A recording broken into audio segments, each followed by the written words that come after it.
my next guest has sold 50 million albums and won 9 Grammy Awards. And now, Sheryl Crow is back. She joins me now. So good to see you. It's good to see you, So Lorraine. good to see you. Congratulations on the new album. Thank you. Because we kind of thought, you know, Evolution, it's doing incredibly well. Because we kind of thought at one point you might not be doing another one. I know, I said that. You did say that. I know, I need to watch what I say. I know. No, I know. I mean, I still feel the same way. I feel like people don't listen to full albums anymore. So I thought, you know, as much as I love the tradition, love producing records, compiling them, I thought, well, I'm just going to put songs out because people don't listen to them that way. And then I wound up with a bunch of songs that felt so timely. So I put them out as a playlist of new Sheryl Crow songs. So, but it's an album. Yeah, it's an album. It's an album, It's people. definitely an Yes, album. it is. And so interesting because it is, as you said, very relevant to these times that we live in. Yes. And inspired by, in many ways, conversations you had with your sons who are now teenagers. Yes, I mean, I know I can talk to all the parents out there about, isn't it hard now? Yes. To compete with the gadgets. You know, you sort of become the police. I am an older mom. I've said this so many times. My kids say I was born in the 1870s. I'm with you. Yes, but, you know, and now I watch what's happening with AI and just trying to have those conversations about what is truth and how do we find the truth and how do we accept the truth as not being what our algorithm is sending us. And then we're going to throw AI into that. And so I found myself just, my kids would drive off to school because they drive now. And I would go to my back porch and write songs just to sort of like, how do I make sense of it? Because it is a changing world. I mean, we talk about this a lot on the show and how AI, we're trying to not to be scared of it, but at the same time, we need to put checks and balances. We don't want to be sleepwalking into this kind of weird sci-fi world that we don't understand. Yeah, So I had a important. really weird experience in the studio with a young artist who played me a demo that she'd done, and she had floated John Mayer's voice into it. And I wouldn't have been able to discern that it wasn't him. And it scared me. Yeah. And as much as we talk to our politicians about what do we do to control it, the toothpaste is really out of the tube. It is. It is. We're just going to hope that the reverse, that the other tech can keep up with it. Yes. And maybe cancel each other out in some sort of way. But I think that's where, you know, if you're really creative like you are, and you obviously have been all of your career, you've taken that and used it to create a really interesting album that has resonated with so many people. Thank you. Oh, I love that.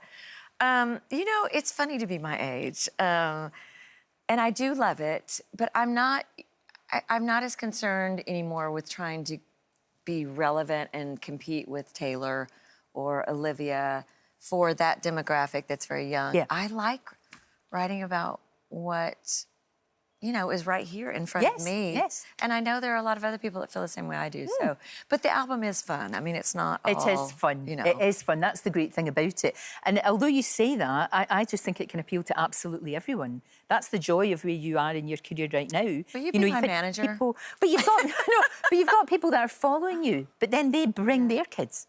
That's the great thing about it. Don't you find that when you're performing? You, Glastonbury, when we played it like 5 years ago, and Bonnaroo, which was around the same time in Nashville, was so life-affirming because you feel like, okay, I'm like, you know, I'm an elder statesman now in the music business. Yeah. And then you look out and you see all these kids singing every word.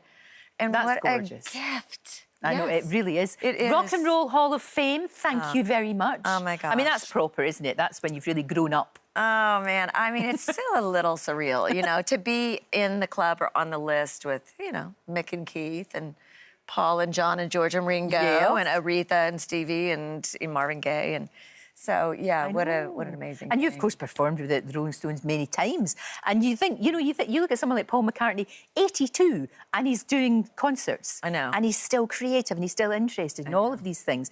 I feel as if you're like that. You're such a musician. Do you think people come see an 82-year-old woman? Yeah, woman? I You do. I actually Do you really think do. I should put leather jeans on, though, still, Yes. at 82? Yes. Okay, I really I'm do. doing it. Because I think we're in different times. I love it. Also, something that's very, very close to our hearts, you're a breast cancer survivor.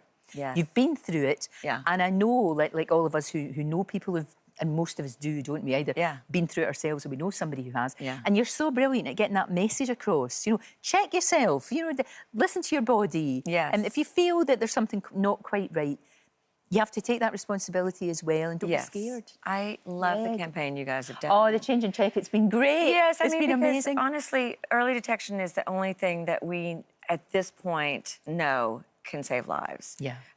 The research is, you know, it's moving faster and faster. There's so many different kinds of breast cancer.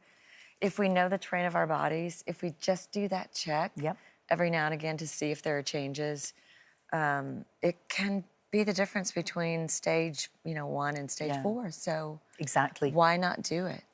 And you're living proof that you can. Living proof that you can get there. You can, and you can still be the person that you were. Yeah, might be slightly different. You might be a different person. I tell you, you aren't the same after you have gone through it. No, I'm sure. And you feel compelled to reach out to other people and say, look, this matters. So and I love Joss. I'm so happy y'all did that. That's so cool. That was Joss, so I love cool you. with our single. That was amazing. Do you know that's one of the things that, I've been doing this for such a long time, Sheryl, 40 years.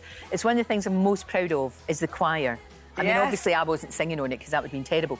But Joss did such a brilliant job with that. It was great. And I mean, I get chills when I see women who are clearly going through chemo, who are out there raising their voices. So, brilliant, isn't it? Yes, I am always encouraging every woman to advocate for their own health care, for sure. Well, look, you keep doing that. Keep making music. I will. I'll see you in 20 years. You'll be in leather trousers and I'll be in the front row and it's all good. I love it. It's all good. I love it. It's great to see you. It's it nice really to see is. you, And Lorraine. Sheryl's new single, Love Life, and the album, Evolution, of course, out right now.